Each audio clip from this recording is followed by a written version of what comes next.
Advice gani ingine unaweza pea jamaa anataka kuanza, mwenye anafikiria kuanza lazima uwe na passion. Passion ndio ya kwanza. Chakula. Alafu uende chakula.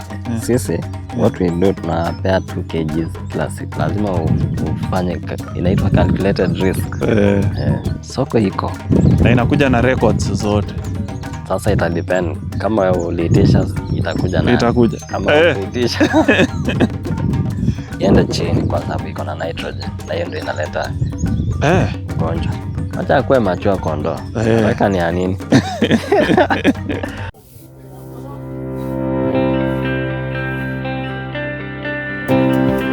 Ama ndumu.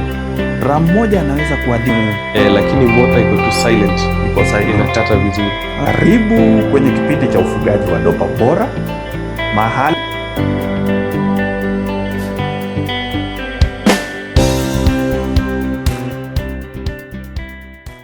advice gani ingine unaweza pea jamaa anataka kuanza, mwenye anafikiria kuanza lazima uwe na passion. Number 1 passion. Passion ndio ya kwanza. Chakula. Alafu uende chakula. Uko at least kuwa na chakula hata kama ni ya miezi 6. At least ya miezi 6 hivi. Ukiwa na miezi 6 unaweza anza kubuild pole pole, you scale up. You scale up pole pole. Lazima uanze for 2 years. Scale up. Kama unaanza 6 months hata 3 months utakuwa sawa. Just in case drought ikuja. Unaona kama juzi mvua ilipotea. Na kuna kila mtu alikuwa na kwanza imetustua kwa sababu kila mtu alikuwa anajua June from March wanajua mvua iko tu, lakini shock on us. Hii mwaka imetuambia weather inaweza change. Kwa hivyo ni mzuri kujiandaa kabisa. Jiandae. Usitegemee tu ati kuna mvua. Usitegemee mvua. Kwa hata kuna watu wanafanya irrigation. Lakini kwa estimation yako, ngawaje mko na silage mingi ndio kuna ng'ombe, lakini unaweza estimate kama hizo kondo 50 tuseme uko na hiyo super napier 1 acre, unaweza sema at least mtu wako na silage ya sasa in short, sisi what we do, tunapea 2 kg kila siku. Atualishe throughout kwa sababu anatoka nje wana graze. 2 kg. Kwa mnyama mmoja au wakubwa. Kwa hivyo hapa ni kama hiyo ni karibu average 100 kilos a day. So unaweza fanya hesabu yako pole pole. Uone itakuwa aje. Itakuwa ngapi? Ni kweli. Na pia nimeona uko na ile mtambo ya kufunga hiyo silage. Venye restriction ilifanyika South Africa. Tukaamua tuende East tukanunua silage bela. Hiyo silage bela. Funga hata for 1 year 2 years hivyo. Na tusaidia wakulima wengine wenye wanataka kufanywa beli. Kufanywa beli. Na so far ni very good enterprise. Hii like I told you, lazima uwe na passive income from all over. Usitegemee kitu moja alafu ikianguka hivi unabaki kwa mataa. So you spread your wings. Ni kweli. So hiyo machine inatusaidia, tunafungia hii chakula yetu. Cause niliona hii ya kuweka chini. Chakula ilikuwa inaharibika sana. Chakula inaharibika. Half inaharibika, ingine 50% iko sawa. Lakini ya kufunga ni mzuri kwa sababu pia unaweza transport. Unaweza peleka kwingine. Na hakuna any harm ukisha. Na pia mko na silage ya kuuza hatuuzi silage hapo. Okay. Lakini mtu akitaka kubeliwa anaweza wa contact. Unafanyia ngapi kwa hewa ama ni kusikizana? Kwa heka ama ni kusikizana tu? So itakuwa ni kuelewana. Ule ako interested tawapea, taandika namba yako hapo chini. Mwenye ako interested anaweza piga tu. Anaweza tupigia. Mjadiliane. Na pia taenda huko niwaoneshe hiyo bela. Taenda huko penye inafanya kazi. Okay. Nini ingine mkulima ule mpya anatakana aone sana sasa ile anaanza hii Dopa? Unajua wengi wanakuanga waoga pia. Nataka aelezewe kabisa. Ukikuwa mwoga You know, if you don't risk, it's even worse than not taking a risk. Lazima urisk. Lazima ufanye, inaitwa calculated risk. Nimeweka hii this much, ikipotea what will happen? Ni kweli. So kila kazi iko na their own risks. Soko ya hii dopa. Soko iko kabisa. Iko. Kuna wengine wanasema ndauza wapi? Soko iko kabisa. So when we started, soko yetu imekuwa through referrals. Na sijaweza ku satisfy the market. Kwa hivyo hata hujawahi satisfy. Sijawahi satisfy them. Na hata hujawahi market, yani ni referral tu, mwenye hapa narudi. Hatujafanya marketing ile serious. Ni referral kwa sababu tukifanya watakuja hizo kondo zote. So hata sahi we don't have any stock to sell. Sahi hata hakuna ya kuuza. Sahi tunafanya breeding tu. Kwa hivyo kwa sahi soko ya dopa iko kabisa. Ukikuwa na quality breed. Iko. Soko iko kabisa vizuri. Iko. Najua kizuri cha juza. Kibaya ndio inajitembeza kabisa. Na kupigia kelele ununue. Ndio hii hapa. Soko iko. Wow.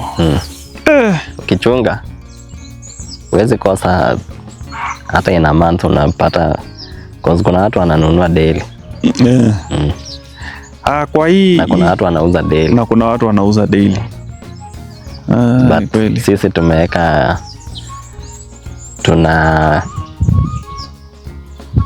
tunataka to breed. We don't want to sell like, tunataka ku breed kwanza kabisa. Venye nilikwambia tunataka ikuwe generational wealth. Ni kweli. Of us. So you sell some, you retain some. Yeah, you retain. Hii kuimport tena sababu niko na interest hapo sana. Sasa tuseme umesha bid. Umepata hii sawa, hii kondo. Tuseme umepata hiyo kondo. Hiyo procedure sasa mpaka ifike Kenya. It's procedure. Definitely. Ni complicated ama ni kitu straightforward tu? So what we did with ours,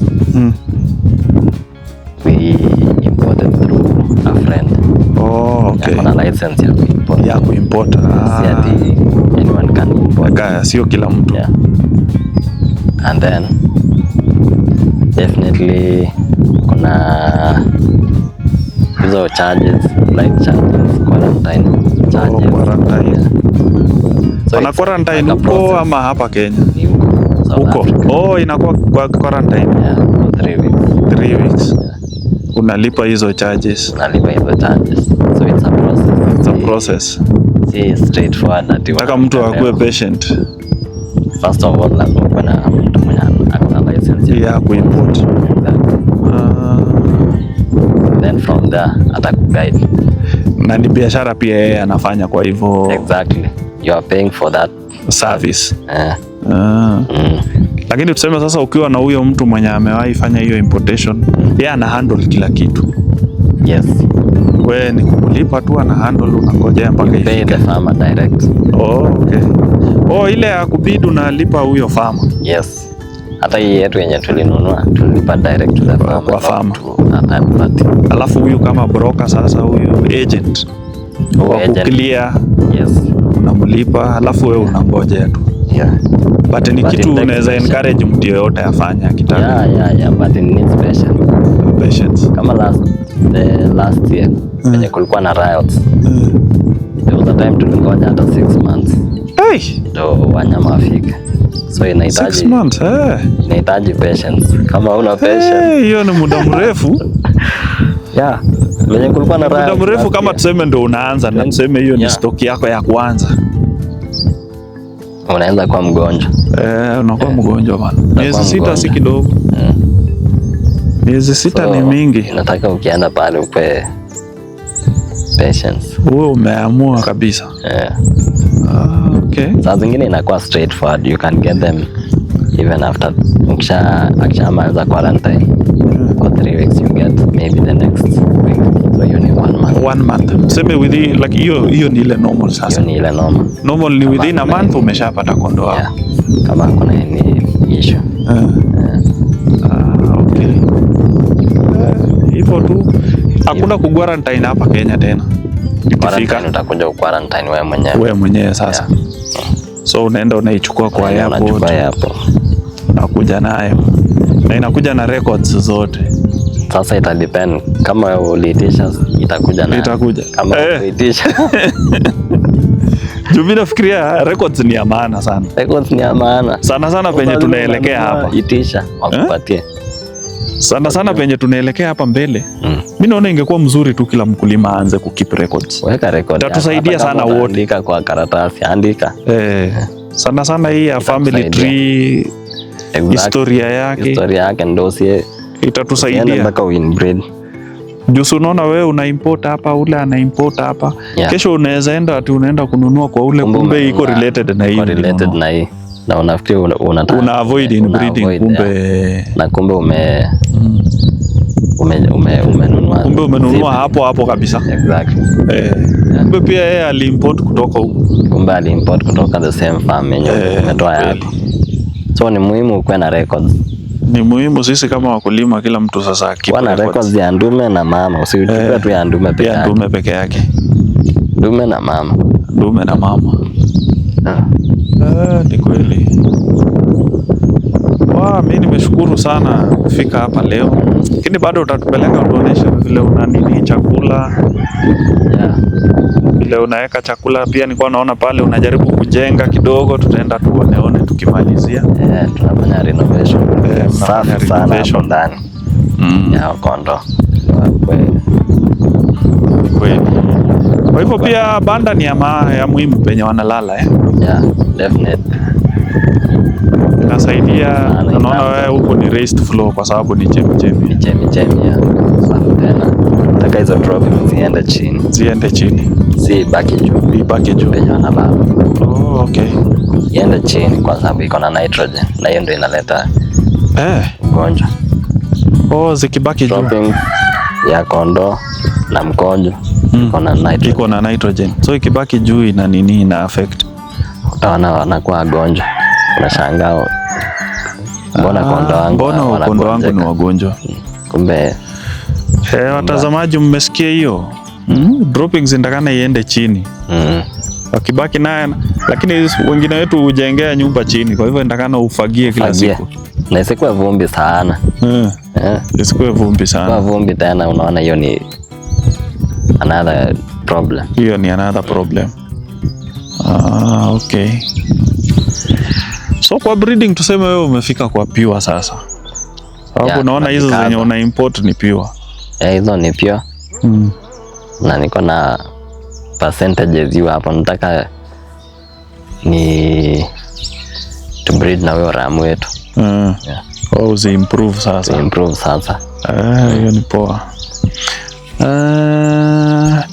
Kwa hizi pure wewe ukiona hii kondoo ikizaliwa average weight yake sana inakuwa ngapi? Nimeenda ni 6 kg. Wow, 6. Na hiyo ilikuwa ndume. Then female wanakuwa they are a bit lighter. 6 ni mzuri sana. Ako hapo. Moja wa 6 hapo. Na hii 6 kama ni ndume hiyo ni mpaka ikuwe ready kuserve. Ina depend na mkulima. Depend tu vile unalisha. So the ram nilikuwa nayo hapa restrict mpaka akajaza mwaka moja. Mpaka akajaza mwaka. Lakini unaona anaweza fika hiyo umri haraka. Yes, lakini ni mzuri hata kike. Ni mzuri restrict at least ifike mwaka. Wakuwe mature enough. Kwa sababu haraka isikuwe na haraka ni ya nini? Haraka ni ya nini? Usiharakisha kondoo, wakuwe mature. Pengine ni wafike 10 months, 11, 12. wakwe served. Pia hivyo si mzuri pia kuharakisha hapa ati haraka kuendelea. Tamaa ya azizane mbio mbio. Ita affect quality tena. Kila mtu ako na theory yake. Utapata mwingine anasema 6 months ako sawa. So kila mkulima ako na theory yake. You are the only one who will make the final decision. Kama unataka aserve at 6 kwa kike ni kama ng'ombe. Ukimpandisha mapema sasa kugrow kupita hapo inakuwa ngumu. Inakuwa na standard growth. Na unapata pia juaje develop nini yake mzuri. Sasa pia mtoto pia anapata challenge. Anakuwa kama weakling, iko na mashako na shida. Kwa hivyo ni mzuri mpaka akue machua tu. Wacha akue machua kondoo. Weka ni ya nini? Na unajua hii biashara si competition. You want to, venye nilikwambia, hii ni passive income. Si ati tunategemea hii. Hii ni passive income. So ikiwa passive na unaangalia kule mbele, unataka kule mbele uko na mabreed mzuri. 10 years. Utakuwa na good breeds. Sasa bado tunatengeneza our pathway. Ni kweli. Sijui wewe, lakini natumai unazidi kujifunza kabisa kama mimi vile mimi najifunza. Nafikiri kwa sasa umeanza kugundua ya kwamba kumbe haya mafundisho hata hayaisha. Tutajifunza kila siku. Kila shamba ambayo unaenda utapata kuna jambo geni kabisa ambayo huku unalijua na utajifunza. Katika hii sehemu ya 3 bado tunaendelea na mazungumzo yetu na mafunzo katika Chepkelat Prime Dopers. Chepkelat wako karibu katika Eldoret Nairobi Road, mahali inaitwa Kerita. Sio mbali sana na town, ni karibu kilomita 30 hivi kutoka mji wa Eldoret. Na bado tuko hapa, bado tunajifunza na Bwana Songoka. Katika hii sehemu ya 3 kuna pia mafunzo kubwa ambaye nimejifunza. Ya kwanza ni ile droppings. Unajua sababu moja kumbe huwa tunashawishiwa kujenga nyumba ya kondoo, banda la kondoo liwe juu na kuacha ile nafasi katikati ya mbao, ili mradi ndio zile kinyesi ya kondoo zianguke chini na makojo iende chini. Bwana Songoka hapa ametuelezea kwamba kumbe ile kinyesi na makojo ya kondoo iko na nitrogen. Na hii nitrogen ikibaki juu ndio inaleta madhara kwa kondoo, inaleta maugonjwa. Kwa hivyo hiyo ni sababu moja ya nini nyumba ya kondoo iliyowekwa juu ni ya muhimu sana. Na si kuweka juu tu, ni kuhakikisha pia zile nafasi ziko. Na nitakuonesha kwa video inayofuata vile wamejenga nyumba yao, wametumia zile mbao ndogo ndogo, wamesema hizo ndo mzuri. Ndo zinahalau ile kinyesi kuenda chini, isibaki juu. Ukiweka ile mbao pana, ile mbao ya 6x2, yenye saa zingine unatumia ndo ikuwe na gharama ya chini, unapata hiyo kinyesi inabaki juu. Na kwa hivyo kwa sababu hiyo kinyesi iko na nitrogen, inaleta magonjwa kwa kondoo.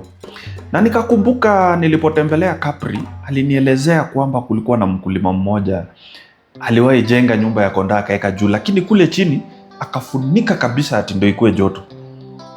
Akafunika yote, na anasema kondoo zake zilikuanga na shida. Ni kwa sababu kumbe ile kinyesi hata kama imeshaenda chini, ile nitrogen hakuna mahali inaondokea. Kwa hivyo inabidi irudi juu penye kondoo wako, na ina affect kondoo. Kwa hivyo hiyo ni somo muhimu sana ambaye tumejifunza leo. Kitu ingine ni ile importation. Kwa wale ambao wanatarajia ama wako na mipango ya kuimport hizi dopa tuseme kutoka South Africa. Na nimesikia pia kuna nchi zingine kama Botswana, kuna Namibia wako na dopa nzuri sana pedigree. So kama vile Bwana Songoka ametuelezea, ukitaka kuimport hizi dopa kutoka South Africa, yafaa uwasiliane na mtu ambaye ako na license ya kuimport. Kumbe si kila mtu tu anaweza import. Lakini yeye amesema zile process za kwanza za kununua na kusema nataka hii, ni auction tu. Unaingia kwa auction, una search online zile auction zinaendelea South Africa ama kwa ile nchi ambayo wewe unataka kuimport. Unaangalia records za zile kondoo ambazo zinauzwa, unachagua. Ukisharidhika unamlipa yule mkulima. Baada ya kumlipa ule mkulima, sasa hapo ndo unamuhusisha ule jamaa wako, wacha ndamuita agent, ambaye sijui kama hawa ndio clearing and forwarding agent, wale ambao wenye wako na license ya kuimport. Anakushughulikia hiyo sehemu ingine ya kuhakikisha. Na pia unaona ametuelezea kwamba ukinunua inawekwa kwenye quarantine kama wiki 3 ndio iwekwe kwa ndege ikuje katika nchi yako. So kitu la mwisho ametuelezea hapo ni kwamba lazima uwe na subira. Lazima uwe very patient, kwa sababu saa zingine inachukua muda mrefu. Kwa hivyo lazima uwe patient. Somo lingine kubwa ambalo tumejifunza hapa ni kujiandaa kwa malisho. Ya kwamba kama unaanza, ni mzuri kwanza ujiandae kwa malisho angalau ya miezi 6 hivi kabla ya kununua kondoo. Kumaanisha, na tumekuwa tukisisitiza, malisho ndio nguzo muhimu sana katika ufugaji wa dopa. Tutaendelea na sehemu ya 4 ambapo pia tutaendelea bado kujifunza. Bado tumekita kambi hapa kwenye Chepkelat Prime Dopas.